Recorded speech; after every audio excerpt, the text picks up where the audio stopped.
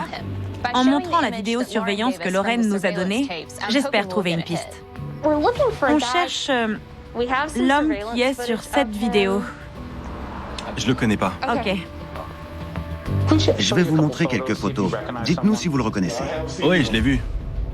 C'est vrai? Sur la place? Ça fait un moment. Je l'ai vu en train de marcher. Il me dit vraiment quelque chose. Enfin une piste. On nous a dit qu'il traînait avec une vieille dame blanche. Je l'ai vu à la galerie marchande. C'est un bon début. Je ne pensais pas trouver une si bonne piste ici. Si ce marchand l'a vu, il n'est sûrement pas le seul autour de la place. Bonjour, je peux vous aider? Bonjour, on travaille sur une affaire de harcèlement. D'accord. On cherche un homme noir qui fait sa taille, environ 1,90 m. Votre description, ça me rappelle un homme qui travaillait ici. Enfin, il a suivi une formation. Je vois. 1 ou 2 fois, et il n'est jamais revenu. Et quand est-ce que c'était? En février ou mars dernier, j'ai dû lui demander de me laisser tranquille parce qu'il me mettait mal à l'aise. Il m'envoyait trop de messages. Je lui ai dit, c'est déplacé, on est juste collègues. Il me posait des questions trop personnelles. Je vois. Vous avez bien fait. Il a mis du temps à vraiment arrêter. Je sentais qu'il y avait quelque chose de malsain. C'est intéressant. Je crois que c'est notre homme. Elle nous a montré les messages qu'il lui envoyait. Là, c'est notre première conversation. Et après, ça a continué encore et encore. C'est pas vrai, même sans lui répondre. Exactement. Il est évident que Ren n'était pas intéressée. Ça ressemble à ce qu'a vécu Lorraine. J'ai dit, vous avez l'air sympa, mais je suis mal à l'aise. Arrêtez, s'il vous plaît. C'est pas vrai. Je commence à comprendre qui est cet homme. C'est de la folie. Je suis très inquiète. Si on a trouvé 2 victimes sur cette place, combien y en a-t-il d'autres? Cette situation m'angoisse. Ray, la serveuse, se souvient que l'individu s'appelle Chris. C'est déjà énorme. En revanche, sans nom de famille, on ne peut pas retrouver son adresse ou lui remettre une convocation. Je me suis demandé s'il avait rempli un formulaire de candidature. C'est là qu'on trouverait son nom complet et peut-être même son adresse. J'ai vérifié et sans surprise, il y avait son nom. Chris Randolph. C'est la piste qu'il nous fallait. Un vrai jackpot. En 2008, Rachel Conger a disparu et 3 jours plus tard, son mari Paul a été retrouvé mort par balle à quelques mètres de leur maison. Rachel n'a toujours pas été retrouvée. Dans la campagne autour de Paris au Tennessee, il y a moins de 600 habitants. Dans ce genre de communauté, si quelque chose d'étrange arrive, les gens le remarquent tout de suite. Renée s'occupe d'une autre enquête, mais je ne vais pas l'attendre. Je suis allée là où le corps de Paul a été retrouvé pour découvrir ce qui est arrivé à Rachel. J'aimerais savoir quand on les a vus pour la dernière fois. J'ai l'impression que tout le monde me regarde. Je toque, mais personne ne répond. On dirait qu'il y a des gens dans cette maison. Ils ont l'air sympas.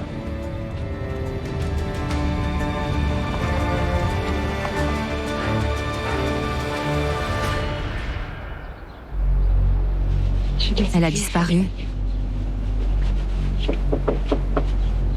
Je sens mon cœur battre dans mes oreilles. J'espère que je vais trouver mes mots et ne pas rester plantée là, le regard vide. Bonjour. On réinterroge les personnes qui se souviennent peut-être d'une affaire qui date de 2008. Une femme a disparu. Rachel Conger? Oui, c'est elle. C'est arrivé 1 mois avant mon mariage. Ou peut-être même 1 semaine avant. Paul est venu chez nous à cheval. Il faisait nuit, donc ça m'a fait un peu peur. Je pourrais vous en dire plus.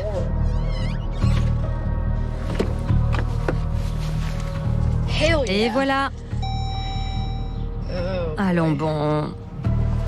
Qui monte à cheval au milieu de la nuit dans le jardin des voisins? Elle m'indique une maison plus loin sur la route. Quel gros pick-up. Salut. Il y a un énorme chien de berger.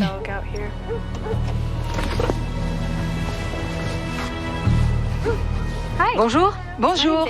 Je m'appelle Amy. Je viens de parler à une dame qui habite près d'ici. Je n'ai pas noté son nom. Elle m'a envoyé chez vous pour parler à James. Il est disponible? Il est là-bas, au magasin. D'accord. Vous pensez que je peux lui parler maintenant, pendant son travail? Oui, je crois. Les petites communautés sont au courant de tout et se méfient des nouveaux venus.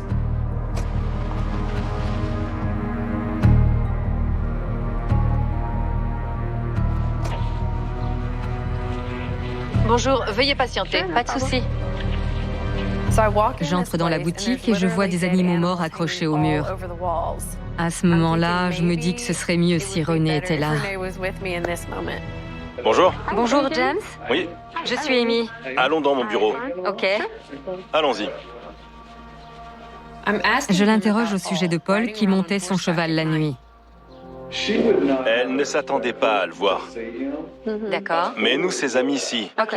on le connaissait. Oui. C'était dans ses habitudes de sortir la nuit. Ce que je trouvais étrange est tout à fait normal pour Paul. C'est intéressant de vous interroger comme vous faites partie de la communauté et que vous le connaissiez. Sa famille m'a dit que la police leur a donné ses effets personnels, son portefeuille, ces choses-là. D'accord. Selon ses proches, ce qui était curieux, c'est que son portefeuille avait été mouillé et qu'il était complètement trempé. James me dit qu'il avait plu un peu, mais pas assez pour saturer quoi que ce soit d'eau. Son portefeuille était trempé. C'est peut-être mon premier indice.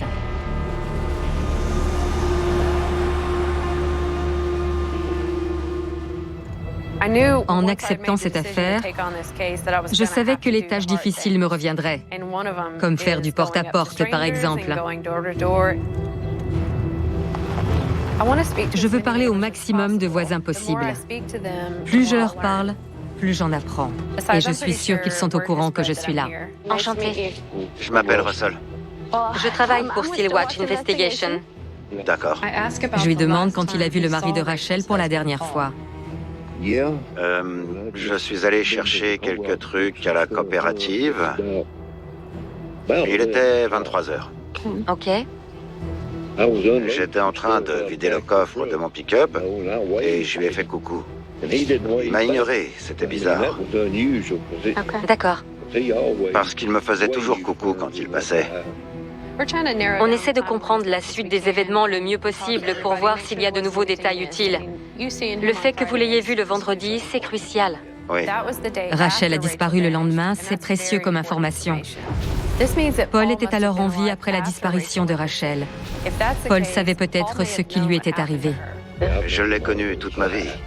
Oui. Je n'y ai pas plus réfléchi que ça. Je ne savais même pas que Rachel avait disparu. OK. Est-ce que Paul et Richard s'entendaient bien? Eh bien, c'est ce que je pensais à l'époque. Je pensais qu'ils étaient proches, mais j'ai entendu beaucoup de choses à leur propos.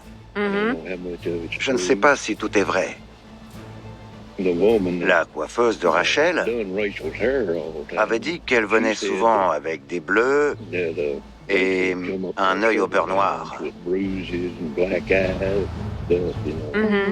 J'en ai parlé à beaucoup de monde. Ils pensent tous que Paul l'a tué et qu'il a caché le corps. Si Paul était violent, il était peut-être impliqué. Surtout parce qu'il a été aperçu après la disparition de Rachel.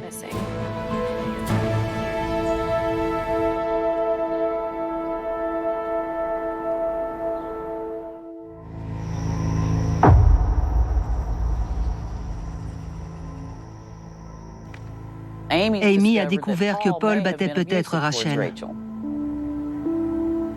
Si c'est vrai, ça aura un énorme impact sur l'enquête. Paul serait-il allé trop loin au point de la tuer? Il faut que je parle à Amber pour lui demander ce dont elle se rappelle à propos de son beau-père. Ça va être délicat. Pour l'instant, il n'y a pas de preuves qui suggèrent que Paul était violent. Je ne sais pas si ce que je vais lui dire va la bouleverser ou si elle se souvient de quelque chose d'autre. Elle n'avait que 13 ans. Bonsoir. Est-ce que Paul était violent envers votre mère? Un jour, notre chien a mangé ses poules. Donc, il l'a ligoté et presque battu à mort. Ma mère a dû intervenir et il l'a couverte de bleu. C'est terrible. Je suis vraiment désolée. Elle a commencé à danser parce qu'elle voulait économiser pour se séparer de Paul. J'avais peur pour elle. Rachel voulait se séparer de Paul. Ça montre qu'elle se sentait en danger. C'est un énorme signal d'alarme qui donne à Paul une motivation. Ma famille connaît directement les dégâts d'une relation abusive. J'ai été élevée dans la violence. Mon père était ce qui me hantait le plus au monde. Tout le monde pensait que c'était un type bien, mais ce n'était pas le cas. On les aime et ils nous blessent. Je voulais vous parler de quelque chose. Un podcast d'énigmes criminelles l'a contacté pour lui parler d'une découverte liée à la disparition de Rachel. Ils pensent qu'un des frères de Paul était impliqué dans l'affaire de ma mère. Son petit frère, Richard. Richard, le frère de Paul, l'aurait aidé à se débarrasser du corps de Rachel. Richard a toujours été gentil avec moi. Mais les liens du sang sont les plus forts. Ce n'est peut-être qu'une rumeur, mais il faut quand même mener l'enquête. Après avoir enquêté dans le quartier où Lorraine travaille, on a trouvé une piste. Une serveuse a aussi eu une mauvaise expérience avec l'homme qui a harcelé Lorraine. Je ne m'y attendais pas. Maintenant que je connais son nom, je peux faire des recherches et découvrir à quel point il est dangereux. Il faut absolument confirmer que c'est le même individu. Je cherche son nom maintenant. Pour notre première enquête de détective privé, je me suis reposé sur Alex. C'est une bien meilleure enquêtrice que moi. J'ai suivi son exemple. Je veux savoir ce que ce type a fait. Avec un peu de chance, on va trouver. J'espère. Ces jours-ci, j'essaie de pas trop m'emballer. Oui, on a déjà été déçus une fois, mais je pense que c'est lui. Je me suis trompé sur le premier homme près du café. J'ai du mal à m'en remettre. J'espère qu'on va y arriver. Je peux pas me décevoir une deuxième fois. C'est trop pour moi. Ok. Je viens de taper son nom sur la base de données. C'est lui. L'adresse est la même que celle qu'on a trouvée. D'accord. Je vais faire un rapport complet sur lui. Ok. Le rapport va nous permettre de vérifier son casier judiciaire pour découvrir où il a vécu et s'il a déjà eu affaire à la justice. Je vois un historique. Il y a plusieurs choses. Oh, mais... Qu'est-ce qu'il y a? Il a été arrêté dans le comté de Mecklenburg, à Charlotte, en Caroline du Nord, pour viol au second degré, en 2016. C'est le même? C'est le même. À 100%, c'est bien le même. Viol au second degré et violation d'ordonnance conservatoire en 2016. Les poursuites pénales ont été abandonnées. Mais savoir ce qu'il a fait est bouleversant. Je pensais qu'il avait un historique, mais je ne pensais pas qu'il était allé si loin. Je ne sais pas si c'est notre homme, mais c'est bien... Celui de Ray. Celui de Ray. J'appelle Lorraine.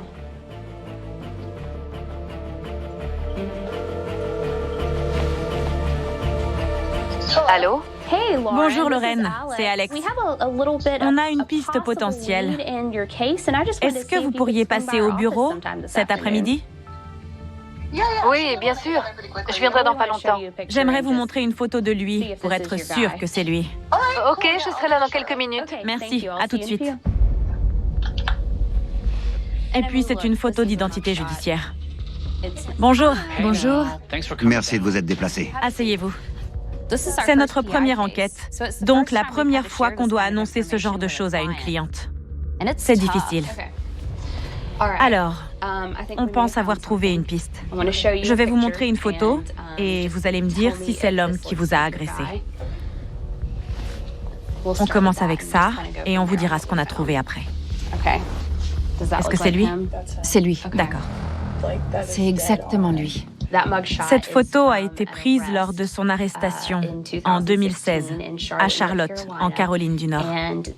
C'était pour un viol au second degré. Alors, Ça glace le sang. oui.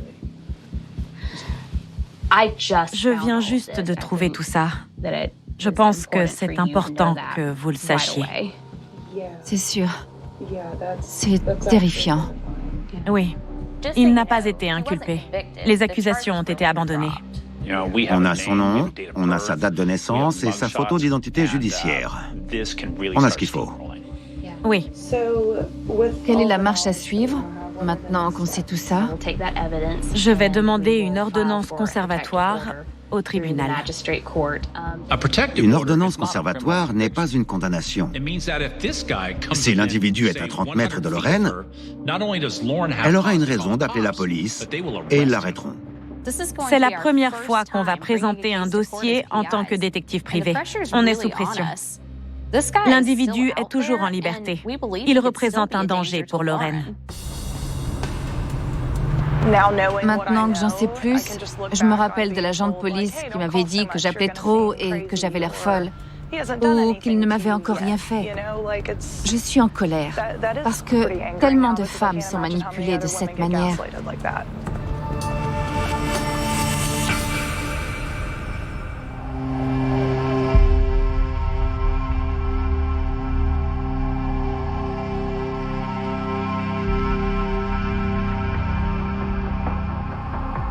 À cause du Covid, l'audience se fait par appel vidéo. Oui, monsieur le juge, j'appelle monsieur Randolph. J'espère qu'elle va gagner. Monsieur Randolph, d'où connaissez-vous ma cliente, Lorraine Williams? Je suis allé à Downton Traft pour trouver du travail. Mademoiselle Williams vous a-t-elle montré que vous faisiez partie des candidats? Non, elle l'a pas fait. Je pense qu'il va accuser Lorraine de dramatiser la situation ou d'avoir mal compris ses avances. J'espère que le juge décèlera tout ça. Mademoiselle Williams, combien de fois avez-vous appelé la police à cause de monsieur Randolph? Eh bien, je dirais environ 8 fois. Et comment vous sentez-vous à la lumière de son contact fréquent et persistant? Je me sens en danger. Monsieur le juge, il est clair que mademoiselle Williams a besoin de votre intervention. Elle vous demande de lui accorder une ordonnance conservatoire de 12 mois. Ça me fait passer pour quelqu'un de violent. Et je suis pas comme ça du tout. Chris réfute les affirmations faites contre lui. La décision du juge est la seule qui tranchera. S'il n'accorde pas l'ordonnance conservatoire, ça pourrait mettre Lorraine en danger, surtout si l'agresseur veut se venger. Le pétitionnaire a reconnu le besoin d'une ordonnance conservatoire de ce tribunal. J'accorde une ordonnance de 12 mois.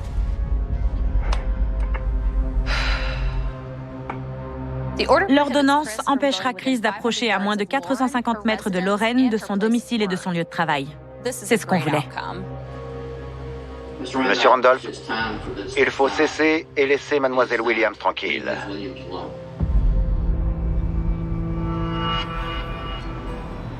Je me sens comme si on m'avait soulagée d'un poids énorme. Merci énormément. C'est notre première enquête et on a réussi.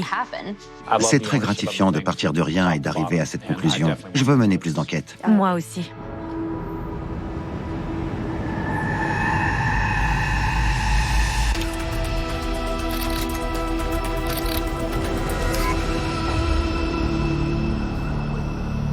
J'enquête sur l'affaire de Rachel Conger, portée disparue en 2008.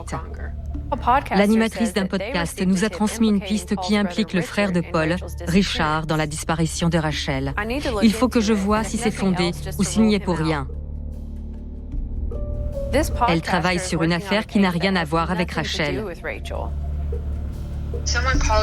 Quelqu'un m'a appelé parce qu'un homme lui a parlé de cette affaire.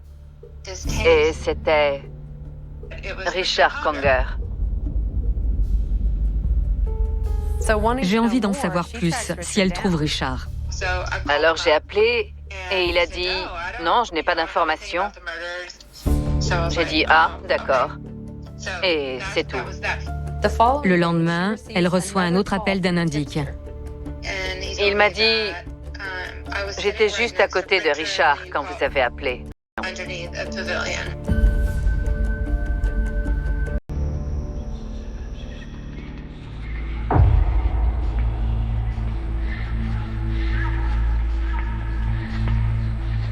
L'animatrice de podcast m'envoie l'enregistrement de l'appel. Je m'inquiète, Amy a l'air dépassée.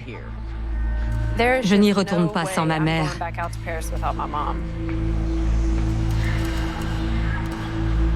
Richard est impliqué dans l'affaire. C'est le dernier à les avoir vus en vie. J'étais avec lui et il est parti tout d'un coup. Plusieurs minutes après, j'ai entendu un coup de feu, puis un autre. Pan, pan. Je crois qu'il les a tués tous les deux. Il a enterré Rachel sous ce pavillon. On va voir si on trouve le pavillon et on va parler aux voisins de Richard pour en apprendre plus. Ça me paraît un peu bizarre. Peut-être que c'est des foutaises. Oui, mais je préfère vérifier, au cas où Richard serait très dangereux. On doit vérifier si c'est faux. Ils vont nous voir arriver. Le décor fait peur. Là, il y a le pavillon. Ils disent qu'ils ont coulé du ciment sur le corps de Rachel. C'est celui-là? Oui. Quand on ralentit pour observer le pavillon en face, on voit un homme. Il attend devant son mobil-home. Oh non, il y a des chiens énormes. J'aime pas ça. En repassant devant la maison, on voit que l'homme conduit son quad sur la route. Il se dirige droit vers nous. C'est Richard. Regarde, il est là. Si les rumeurs sont vraies, est-ce qu'on va parler au potentiel assassin de Rachel? Purée, qu'est-ce qu'on lui dit?